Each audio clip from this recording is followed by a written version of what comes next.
me. I'm one of the art interns at the Cross Cultural Center. I'm a third year majoring in poli-sci and ethnic studies, and my pronouns are she, they. A quick question in the chat to Sara Pulido. Yeah, this will be recorded, and it'll be uploaded onto our YouTube channel. We're going to get started with a land acknowledgement. The UC San Diego community holds great respect for the land and the original people of the area where our campus is located. The university was built on the unceded territory of the Kumeyaay Nation. Today, the Kumeyaay people continue to maintain their political sovereignty and cultural traditions as vital members of the San Diego community. We are honored to share this space with them, and we thank them for their stewardship. And this was adapted from the UCSD Intertribal Resource Center. And I encourage all of y'all to look up whose land you're currently occupying and what you can do to support their movements.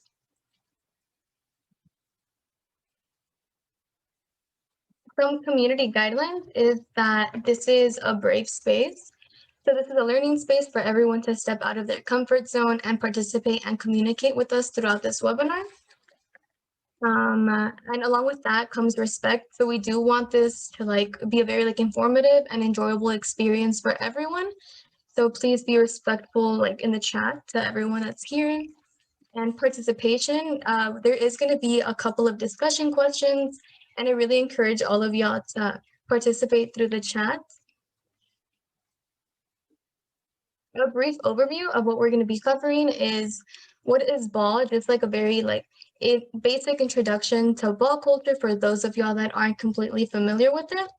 Then we'll be moving on to the history of it, and then we'll be talking about the way that activism and art is incorporated within this movement. All right, so starting off with what is ball, a discussion question for y'all is, what do you know about ball culture? And if you do know some things about ball culture, how were you introduced?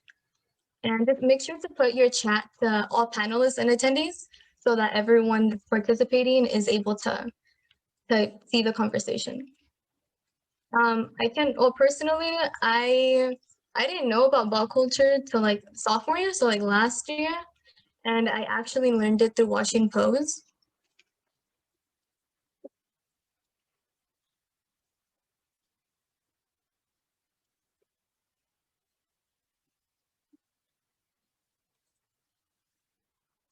Okay. All right, so yeah, there's a couple people saying that they also learned about ball culture through Pose. Someone said Paris is burning. Angel is literally an angel. Yeah, they're beautiful. And some of us don't know anything about ball culture. Okay. All right, we're gonna keep going. Okay. So a brief introduction is that this is an underground queer subculture. It's not really as underground as it used to be before, and it is led by Black trans women. It was Black trans women that really formed the system of ball culture and the way that it's been formed. Balls are events where people walk or compete under certain categories in order to win a trophy or a cash prize. The way that these winners are chosen are by they perform, and then there's 4 judges that get to decide, they give them scores. So that's where the phrase the tens across the board come from. And a category is a theme in which participants base their performance off of. And we'll be discussing more about this later, what kind of categories are exist and what they're for. And the people that perform or compete at these balls are under houses, which consist of a mother and or father and the legendary children. There's also other things that go into play into the ball culture. So at these balls, there's different categories.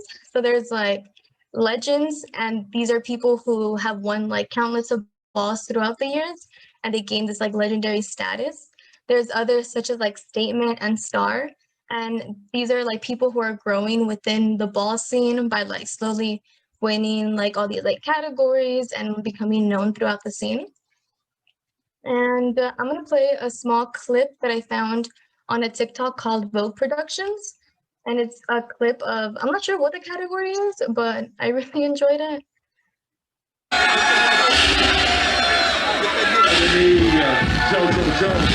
Jojo, Ebony, Jojo, what? Shout out to Ricky fans. Jojo,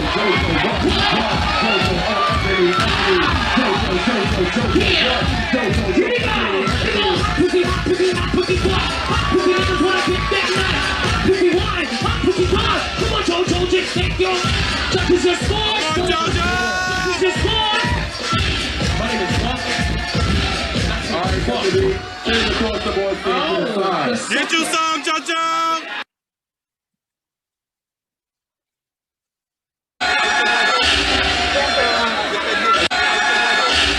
They did that in heels, and we'll be discussing like the movements that they were using and how like the artistic element comes into play. Next, we're gonna get into the history of ball. Starting off with William Dorsey Swan, which was the first like self-identifying drag queen. They were actually a former slave, and during the 1880s, they'd hold like all these underground balls where other former slaves. What is going on? Okay, other former slaves would get to like come dance and just be in community with each other while also getting to dress in these like very like extravagant feminine clothing. This was really a space for them to get to be themselves. And they were actually, or William Swan was actually arrested a couple times for holding, like according to the cops, they were holding like brothels and everyone was doing this like disorderly conduct, when in reality they were just like surviving and living, like they're being their true selves. Next is also the during 1869, the first annual Hamilton Lodge Ball was held, and it kept on occurring like on an annual basis throughout the Harlem Renaissance, which was during like the Roaring 20s. And as white as, at least my history of it was told in the education system, it was like the Harlem Renaissance was like very white, like for like white rich people. However, there was a lot of like queer people that came into play during the movement. And with this with these balls, Black people and brown people often participated in it, and white people were mostly there as spectators, but slowly like white queens began to participate a lot more. And this eventually led to like discrimination that prevented Black folks from participating in these competitions, when in reality it was a space that was meant for them. And even when they would participate, they were forced to like lighten their skin. And along with that, even like lightening their skin wasn't enough for them to win, because the judges were white and racist. They'd often only choose the white queens as winners.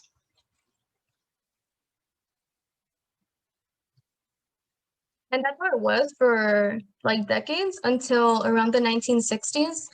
This was when we really saw modern underground ballroom culture like begin to form, at least the way that it is now.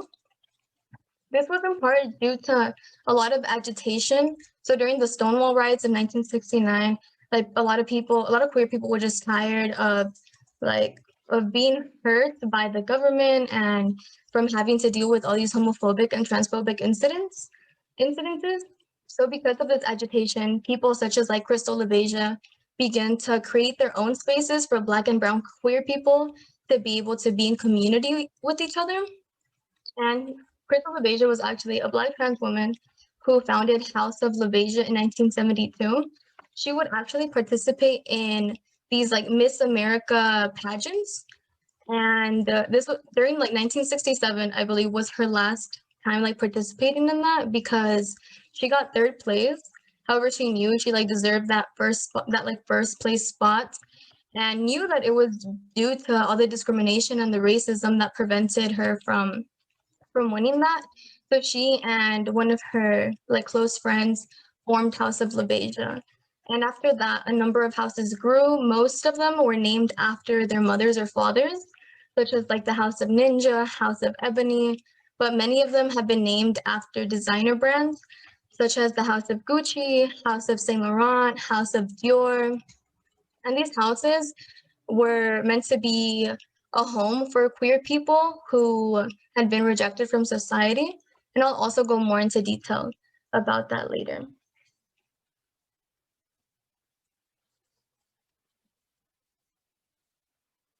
During the 1980s and 90s, ballroom culture just continued to grow. And in New York, the club scene was really big, as it was like in a variety of other cities. And this was just a place where queers to get together and just like to have fun and to be able to express themselves. And in the early like 1980s, Paris Dupree, a Black trans woman, has been or is the one who invented categories. So she was the first she was one of the first houses to organize a ball in which people competed under categories. And another icon within the ball scene is Willie Ninja, which is known as the grandfather of Vogue. Although Vogue did exist before him, he's the one who brought it to like a very specific like level of perfection, and also integrated a variety of different elements such as like acrobatics, gymnastics. He also grew up in a very Asian neighborhood, so he took a lot of Asian culture and implemented it into voguing, like the style of voguing. Jose Extravaganza is another, I believe he's Afro-Dominican. He's another like icon within the ball scene. He was well known within the ball scene to the point where when Madonna had first heard about Vogue, she was introduced to him by one of her friends or one of her close workers. And he was one of the main dancers with that went on tour with her for her like Blonde Ambition tour, and was also one of the main dancers for the Vogue music video, which is when Vogue really like started to enter mainstream culture through Madonna and Paris is Burning, which were happening like around the same time. And I'm actually going to show it's a clip of Willie Ninja being interviewed by Jimmy Kimmel. And the only reason I'm showing it is to just show how, like, even though the ball scene was entering mainstream culture, you know, like the cishet community wasn't really respecting the culture to the degree that it should be respected. Let's play. Is Willie Ninja your real name? No. What is your real name? You don't have to tell me. Well, William is my birth name. Willie's just a shortening, and Ninja came from the whole Vogue scene. Where ninjas were voguing? Well, I took the name Ninja instead of, because most of the houses that compete in voguing took fashion names, and I didn't want that. I grew up in mostly Asian neighborhoods, still there, so I took Ninja because the ninja means an invisible assassin. You never know when they're going to strike, and when they strike hard. They leave an impression. That sounds very tough, but you're in voguing competitions, and... Oh, no, trust me, it gets violent. Does it really? Yeah. Now, voguing, of course, is that we know it mostly from Madonna, from the video, where you... What is voguing exactly? Well, voguing is basically, it's freedom of expression on music, and also exactly to the music. It's almost like creative lines, but it came from the magazine. But it's like every 30 seconds you have a little stroke. It's like you're dancing, it's more than a stroke, and then suddenly it's like, oh, something happens and you freeze, right? I don't think we're constipated, but no. Yeah. But yeah, we do hit intricate moves. It's progressed a lot since the time of that. Oh, really? A lot into Cirque du Soleil moves. Really? Gymnastics, martial arts. It combines everything. Will it be in the Olympics anytime soon? I don't think so. The only problem why voguing has never stayed on the top. Why voguing has never stayed on the top was because where the dance came from, because it came from a gay background. Oh, no, I don't believe that for a second. Yeah. But there's different forms. There's like a hardcore form. There's a soft form, and me, of course. What kind of you do? A little bit of everything. A little bit of everything. What's your specialty, though? What's the difference between hardcore voguing we call and the other? old way. Old way is like basically it's similar to almost popping, except you're not popping like that. The moves are slower. New way is like Cirque du Soleil. This is going to be a hoot. Butch Queen voguing femme, meaning a guy looking like you. Hello. But are the moves different though? The moves are very feminine. Oh, I see. So I can do that. And how do they judge who wins? there's a panel of judges, just like at the Olympics, and you're you're either scored depending on how they're doing it, a 10, or sometimes it's like if they don't like you, a chop, and it depends on who's throwing the ball. The chops can be anything. There's a lot of politics involved. It sounds Very like. lot of politics. I can only imagine what goes on after the scoring. No, you can say yes. Okay. That's all right. Yeah. You can bust your ass and perform to the hilt, but if there's a judge on the panel that doesn't like you, It's just like it's boxing. history. Yeah. Right. or trust me, sometimes it can be boxing. It can be, really? Yeah. Oh, yeah, because if somebody gets a terrible score, there must just be a full-on freak out back there, right? Actually, yeah. Well, actually, there's a ball coming Do you guys up at vote the when you Westin fight, Hotel. too? So it's like... Well, that's the whole thing. Like You that? vote, Or is it... the whole purpose is to keep you from fighting. You take your enemy on the dance floor and you battle. Same thing as breakdancing. We were out before it, but the whole thing was because it was a gay background, it stayed underground. Nobody wants to know that if you're doing the dance, they're assuming, oh, you must be gay. But I taught everybody from straight to gay, male, female. Doesn't mean it's an art form. Right. But you wouldn't have been in like a gang or something otherwise, would you have? Me? No. No. Right? No, you wouldn't have been that sort But you know, the funny thing is houses are almost like, because it's a family, but it's almost like a gang. It's a business, it's a family, it's a gang. It's a combination of all. Right, but it's not that much like a gang, is it? No. You're dressed better than gangs.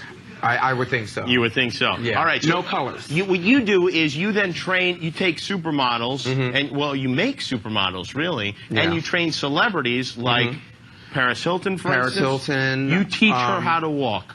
Yeah. And she said, and so you watch her walk, and then you say... Yeah, I like...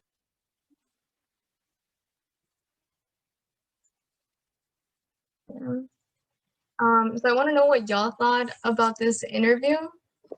Let me go ahead and read some of the comments from the chat.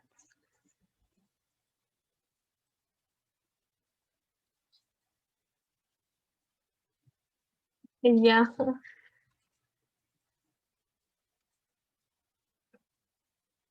Well, like the way that Jimmy just kept on interrupting Willie Ninja when they were really trying to describe a culture that wasn't like out in the mainstream media yet.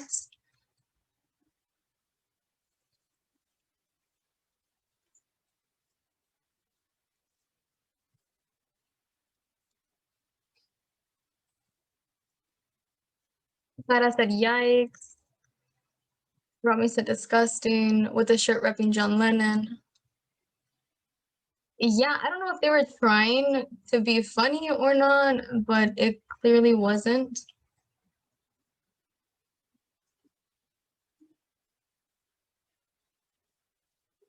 Were like lots of cringe moments. It didn't feel like Jimmy Kimmel was trying to understand the culture, but rather just poke fun at it. Definitely. He kept on interrupting him the whole time with shoehorn and terrible jokes. So many, a gang asking for their real name. Yeah, Willie really did hold it together.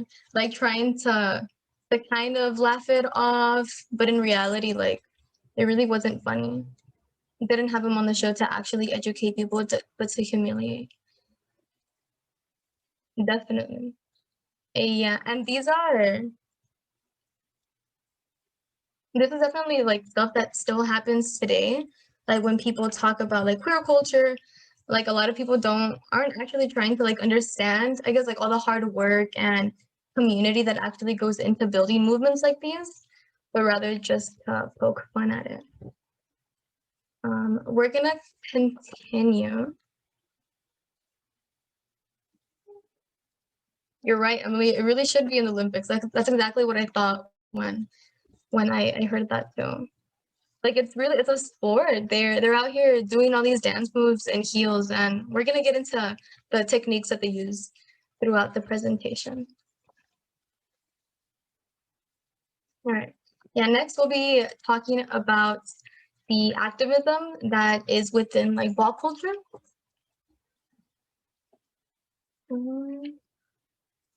First, we're going to set up some of the context. So I mentioned the Stonewall riots of 1969, just like a very brief history. The LGBT community has faced a lot of like state-inflicted violence and decades of like mistreatment from like your mainstream society, like your cisgender and heterosexual people. And in specifically focusing on New York, it was often where the state liquor authority would go into bars and penalize certain like establishments that were known to serve people of the queer community. And they'd argue that the mere gathering of homosexuals was quote unquote disorderly. And this is actually the same excuse that people would use to shut down Swan's like underground balls during the 1880s, right? It was like they were saying that he was holding brothels and it was disorderly conduct. There was often raids of gay bars, but when they raided Stonewall Inn, it was a bit different because people that were getting arrested were resisting this time. People started like throwing bottles at the cops, and eventually the riots broke out. I believe they lasted like 2 to 3 days. And of course, there was LGBT activism before the Stonewall riots, but this really just agitated and like put the LGBT activists like really like at like the forefront of the media during the time. And there was also the AIDS crisis that was happening during the 1980s. And another like a very brief history of it was that there was like a rapid rise in cases among gay men, injection drug users, and immigrants. And these are communities that are already left out of government support. But even during this AIDS crisis, the Reagan administration wasn't doing anything to help out the community. Like, I don't think the government even mentioned that this AIDS like epidemic was happening until maybe like a year or two later, after thousands of people had already died. And this lack of government inaction resulted in community organizations such as ACT UP. And these orgs are by the community for the community because the government wasn't doing anything for them. And the ballroom scene, as I mentioned, or I'm going to mention it again, is it was highly impacted, especially amongst like gay Black men and Black trans women. So the ballroom was really essential to provide a space of resilience. It offered community, activism, and awareness. You know, people were hosting these balls to have fun and express themselves, but they were also using them to spread awareness about AIDS. Now, the ball scene specifically as a space for queer, trans, people of color. Houses offered a home to queer youth that were kicked out of their home due to homophobic and transphobic parents, or even those that had accepting parents. There were no queer mentors.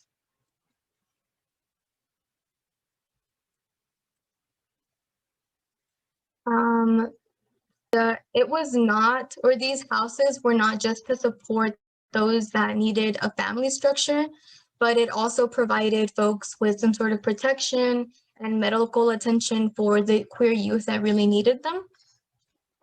These balls allowed for self-expression in a variety of forms, such as like expressions that were non-conforming to society's like gender norms.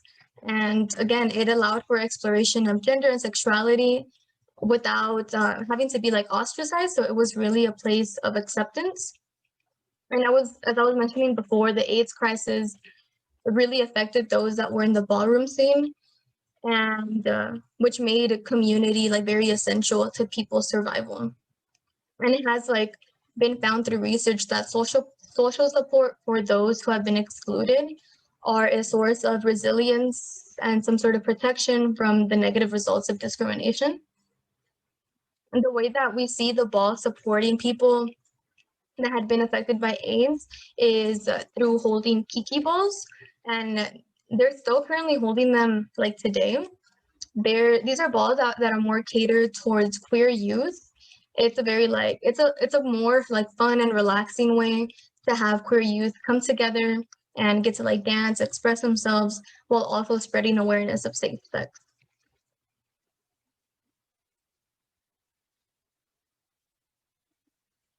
And as I was mentioning with like the early history of the ball scene and the ways in which like white queens basically took over these spaces, they really prevented Black and Latinx community members from safely participating in the scene, which forced them to cultivate their own space of community and acceptance. And all this information I'm gathering from people from the ball scene itself, which is why I prefer to just show videos of them explaining it to us. I'm gonna show another short clip on. Houses became this space, safe space, because people were being kicked out of their families. People looking to be mentored. I don't care how supportive a heterosexual Black man could be of his gay son. A heterosexual Black man cannot teach a young Black gay boy how to be an adult Black gay man in the Black gay community. Can't do it. Michael Robertson has been that father figure to many. He's a ballroom leader and public health advocate, someone who's made it his life's work launching research initiatives, advocacy groups, and public health interventions that focus on the ballroom community. Michael used to hang out here on the Christopher Street Pier in Lower Manhattan. New York's LGBT community has found refuge in this area since the 1970s, but gentrification and increased policing eventually pushed people out. This space was the theological notion that there's nothing wrong with people of the same sex touching and loving and eroticizing each other, right? Because you would see that here. Oh, please, the baby. And in many ways, this looks the way that it looks in response to homophobia and the AIDS epidemic, right? And so the notion of folks having sex here for 10 years began to be the thing that people begin to tout, that this is the reason why HIV and AIDS. So what happened to the young people? Where are they? Many dead. Many dead. I remember like looking in the mirror and I was like, what the hell? I had lymph nodes right here and on my pelvic area. I was like 99% sure that I was HIV positive, but I wasn't sure if I was ready to find out. So I'm like, you know what, let me just go get tested and find this information out. And sure enough, the results came back positive. So this is my Stribild. This is the medication that I take for HIV. When you're living with HIV, you have to have a place, a safe space to store your medication. You have to have a place to take your medication, right?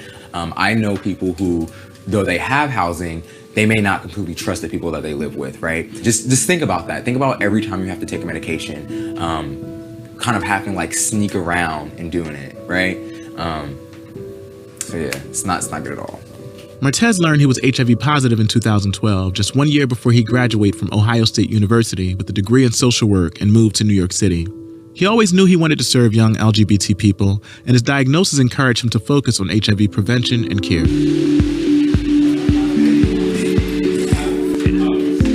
So Martez is starting an advocacy program called the Keeping Community Alive Network. The group plans to set up ballroom conferences, arrange medical support, and create courses that preserve the history of ballroom. If anybody else is working on anything and they would like to share, the floor is yours. Martez often meets here at the Hetrick Martin Institute, or HMI. The organization provides programming support to LGBT youth and holds after-school sessions. Right.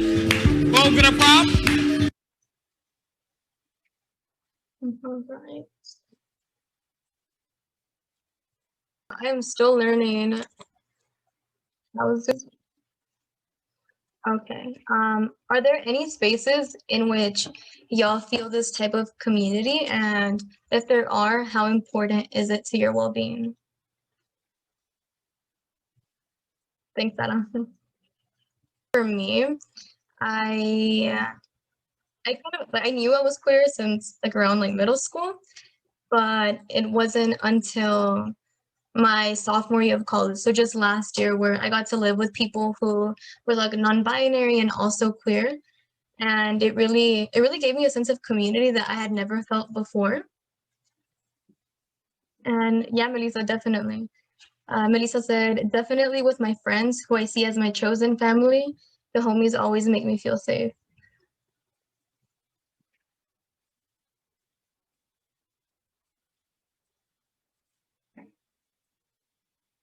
Yeah, it's like even if my parents were accepting, they'll just never like truly understand.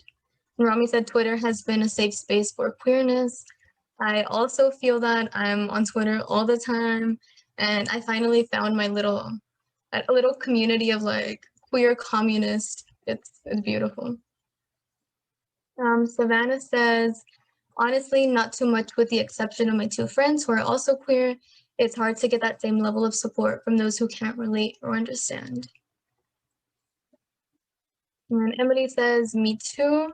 I was going to say with fellow queer people who just generally understand the feeling. Definitely. Like even with your straight friends who are understanding and are supportive, it'll like the connection just isn't completely the same. And Emily says, I feel like TikTok has been a great way to see non-binary representation. Yeah, I've seen a couple TikToks too. I feel like I'm on the wrong side of TikTok. And yeah, there's not a lot of queer people that I find on my For You page, which is unfortunate. All right, we're gonna go ahead and continue, but please like continue and put your thoughts down on the chat. I'll make sure to check them or try my best. We'll be talking about the intersections between, or like the artistic elements within the ball scene as well.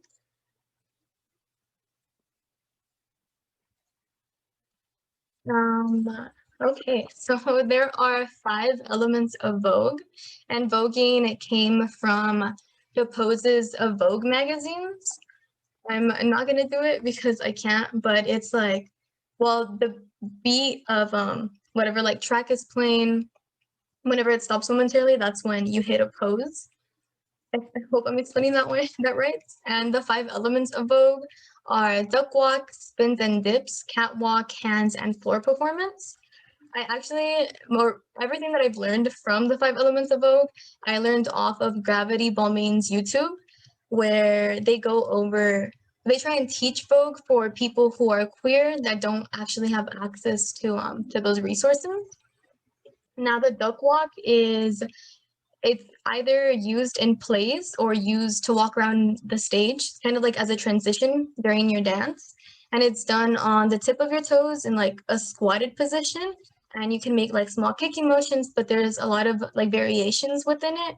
People either they use it for like walking, or they jump from foot to foot, or you can add hands to add like a little bit of glam to it. The spins and dips, the spins are like done in 360s and are used for transitions to your dip.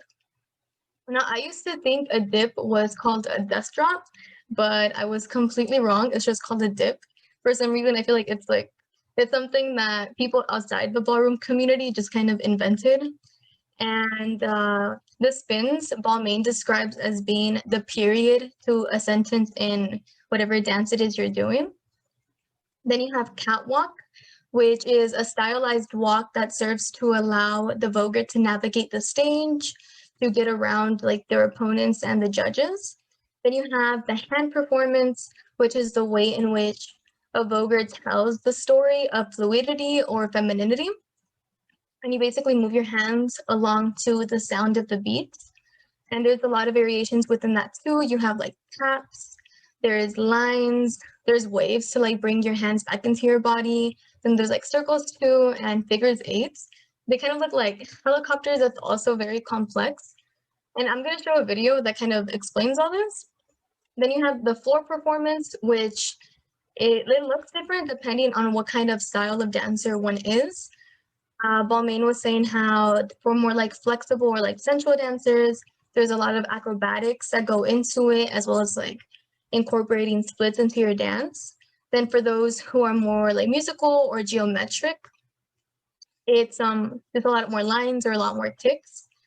And I'm gonna show a video that E! News Australia posted where Leomi Maldonado, I hope I'm pronouncing her name right, who is an Afro-Puerto Rican trans woman.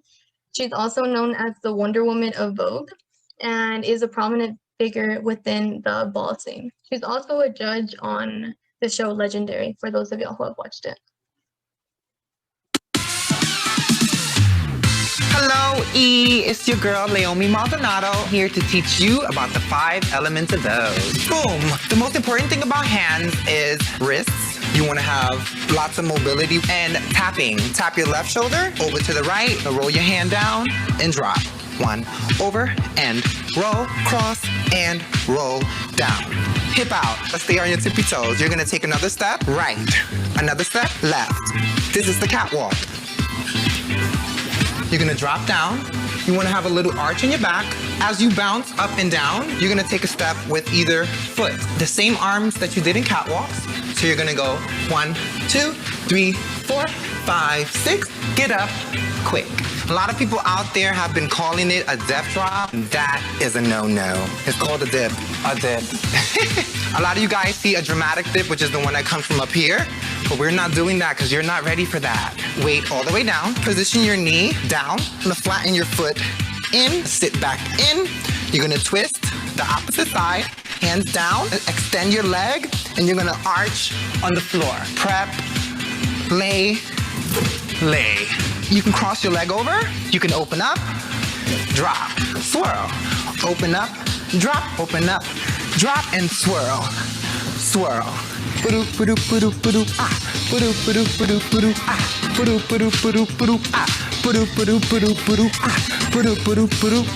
you drop. Up and prep. Drop. Roll. Hit. Bam. Come up. Curl. Flow performance. And that, you guys, are the 5 elements of Vogue. Woo!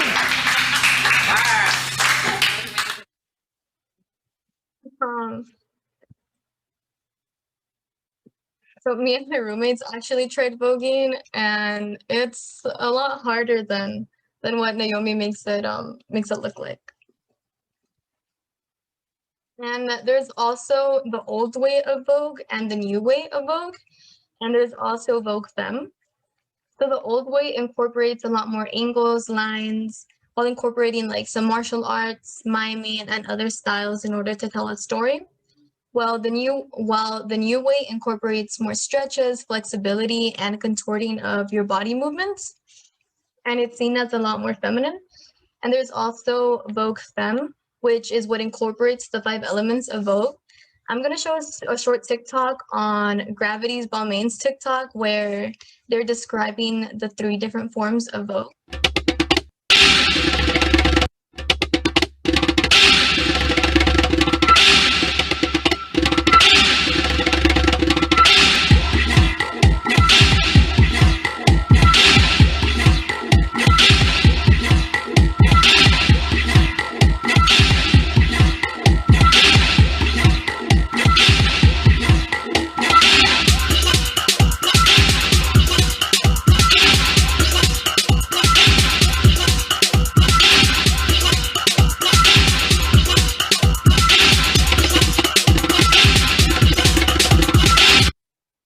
Okay.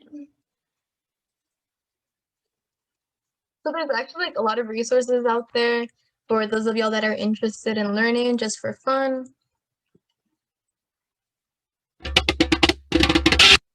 Okay.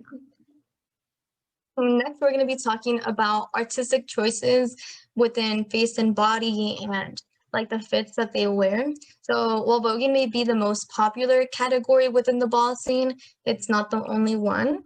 There's a variety of categories such as face, body, realness, bizarre, executive realness, butch queen, and all these categories serve as a space for one to play with a variety of like gender representations in whatever way they want without like fear of being ostracized. And there's more categories than just drag, which is originally what I thought when I thought of the ball scene. There's certain categories that are more inclusive to a variety of like gender identities, while some are more specific, such as femme queen is specifically for a trans woman, while butch queen is specifically for cis gay men. And the theme bizarre, or the category bizarreness, is just like very like exaggerated and outrageous outfits, not necessarily for like traditional like beauty standards. While executive realness, you have people participating dressed up in like very like professional suits, and it's an opportunity to give Black queer people the opportunity, like Black and brown queer people, the opportunity to dress as some sort of CEO or like a company owner or some person with like a high position at like some corporate level or something. And this is meant to just give people the opportunity to dress like this in a society that has like institutionalized obstacles that have prevented people from achieving these positions. There's another one is also realness. And for this category, people, I guess they try to be as cis het passing as they could possibly be. And this is just like if you're out in the street and to like an observer's eye, if you don't look gay or if you don't look trans, then you're cis het passing. So you're like quote unquote like real. But this is just a play with like gender. And yeah, that's basically what I've gathered from like my research as to what the artistic elements are. But what's your favorite artistic element within the ball scene, if you have one? For me, I personally can't really decide, just because I feel like it's like the dances and the fits that kind of pull everything together. But if I had to pick, I think I'd go with like femme voguing. I think that's like it really should be in the Olympics. It's just a very difficult dance to learn. And also, yeah, thank you, Rami, for inserting that resource for us. That also likes them.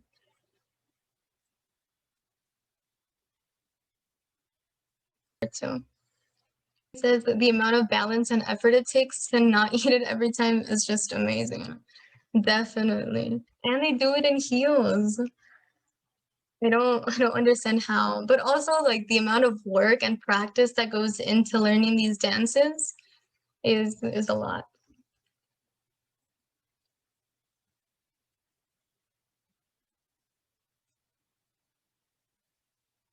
Rami says soft and cunt. I'm gonna try and pronounce your name. I'm so sorry if I butcher it, but Zinti Aguirre, correct me if I'm wrong somehow. They say, I agree with you that it's hard to choose because it's all important, but I really admire the performance and play aspects. And Emily says, also the ability to play with gender. Oh, I love that. Yes.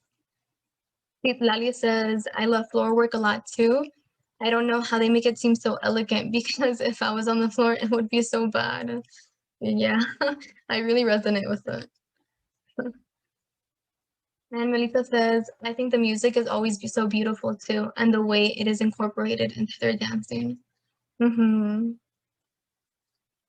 Yeah, I don't know why. I used to think they had some sort of like pre-planned performance. And so I learned that most of the dance that they do is often like freestyle. So you can practice, but there's not really like a pre-planned performance that they do. So rhythm is truly key. All right, I'm gonna go ahead and continue and talk about the influence that the ball scene has had on mainstream culture. So starting with slang. The slang that mainstream culture uses comes from Black queer people, and just some examples of people saying like yes queen, or the term like throwing shade, as well as period, which has really like blown up within the past like few years. And this all comes from the ball scene, as well as yeah, the ball scene and voguing has heavily influenced pop culture. I believe like FK Twigs has used voguing, like incorporated into her music. So has Janelle Monáe, Madonna, of course, and there's a couple of other artists that have been influenced by the ball scene, and it's also influenced a variety of shows, especially lately, such as the show Legendary, which is more of a reality TV show. I don't know if any of y'all have seen it. Sorry, excuse me, but it's basically a reality TV show where legendary houses, such as the House of Ninja, House of Ebony, House of Gucci, House of LaBeija, and there's a couple others, where they get to come on stage and compete under certain categories, and the judges consist of La Roche, Leomi Maldonada, as well as other people from the ball scene. And Megan Thee Stallion's actually on it as well. And so is the actress from The Good Place. I don't remember her name. There's also other shows such as Pose, which I believe most of you have seen. There's RuPaul Drag Race. I haven't personally seen this one, but it does incorporate like categories as well as drag, which originates from the ball scene. And other popular films such as like Paris is Burning really brought the ball scene into mainstream culture. And I'm going to read the chat real quick. Savannah says, wait, early in the presentation, you said that ball performances can tell a story. Does that mean that people tell stories like you would for an interpretive dance, or is the focus more on having fun while dancing? Does it depend on the house? I don't really think the story depends on the house, but for the most part, when people are giving these performances, I believe there is like a story, just depending on who the performer is.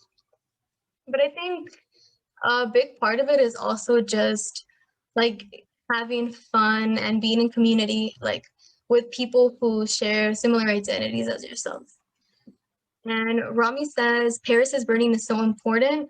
Also so important to note, none of the people interviewed by UCLA were compensated for their work in the film. Definitely, Rami. And I was actually gonna get to that. Same thing for Madonna with her like single hit Vogue. Although she has like in a variety of interviews credited the ball scene and the Vogue dancers, who are mainly like Black, brown, and queer. Yet, however, like after her world tour, the dancers weren't compensated to what they should have been compensated for. And I believe there was also like a lot of, I think she like outed someone just basically for the views. Like although she said she like cared about the dancers, it was oftentimes where the dancers, especially like towards the end of the tour, they didn't feel like very comfortable with the documentary that went out about the world tour. And same thing with Paris is Burning. Although the white director was, or I want to say that she represented the ball scene. I think the people that were being documented had to sue her in order to be compensated for the time that they spent like getting interviewed. And even then, they were basically paid scraps to the amount of money that the director made off this film. I was reading that she made about $4 million. And I think in between like all the dancers, they were all compensated like around like 40 to 50,000, and they had to split that money up in between each other. So they really got nothing. Yeah. And this was all also during like the AIDS pandemic, the AIDS epidemic was still going on. So a lot of their friends and families like within the ball scene were actually like dying and going through hardships due to AIDS, as well as like other like institutional problems. But yeah, so which brings me to my next question, right? Like, what marks the difference between appreciating the ball scene while exploiting and like appropriating them? And just put your thoughts down in the chat.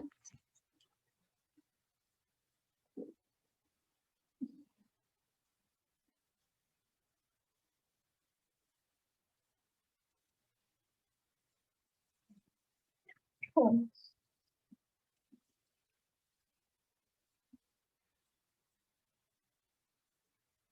Rami says, queer representation from the members of the community or from white cis het gays. Definitely. And even, I'm not really sure with Legendary. I don't know who the directors are. Like, I'm not sure if there was people from the ball scene that were like organizing everything. Sara Pulido says, I guess exploitation is the line because Madonna could have gone about it a completely different way. But then in my opinion, I'd rather she'd not touched it at all, even though it made it more mainstream.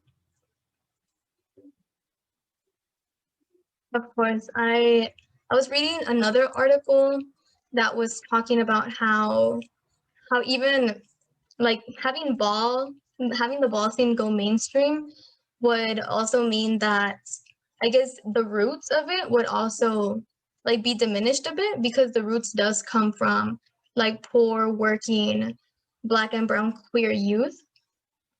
Keith Nally says appropriation and exploitation definitely takes away more than it gives back. As performative inclusion, actors that are POC, LGBT, but not directors, etc., and doesn't pay the community enough, as you said.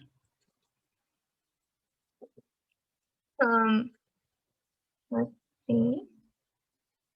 Dinky says, I think the difference is marked by who is telling the story of the culture / scene and how that story is being told. Definitely. Melissa says,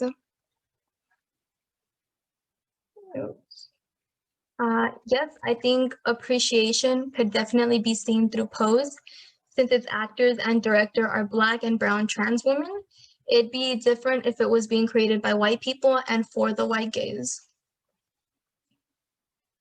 Rami says, RuPaul's Drag Race has also brought such a capitalist marketed aspect to drag and queer culture too. Definitely, and at least from what I've heard of it, I've heard that it also brings a lot of anti-Blackness with like some of the participants. But I'm not, okay, Rami says yes. I'm not completely sure in what way though. I'll definitely look that up later. And transphobic. Oh, that's actually another reason as to why like Black trans women created the ball scene for them. Because even like a lot of these like white gay communities were often transphobic towards them. And Polito says it's always the white gays.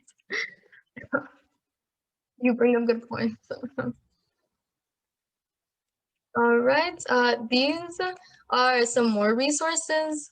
I put Paris is Burning just because I do think it's a good documentary, even though the people were exploited. I'm sorry. There is Strike a Pose, which is an interview with the main dancers from Madonna's like world tour and like the Vogue dancers from the music video. So it features Jose Extravaganza and a couple others. There's also Kiki, which is a documentary that is documenting the Kiki balls for like the queer youth. There's How Do I Look, which is a short documentary. There's also My House, which is a YouTube series created by Viceland that it follows a couple of people from the ball scene and just talking about like why they joined it and the ways that their lives look like now because of it. And some organizations that are doing work revolving around like supporting and educating the queer youth is Reach LA and Project Vogue. And these are just some of the links to some of the videos that I used. And y'all can take a picture if y'all want, or if y'all have any other films or resources that are super like educational, I'd really appreciate that.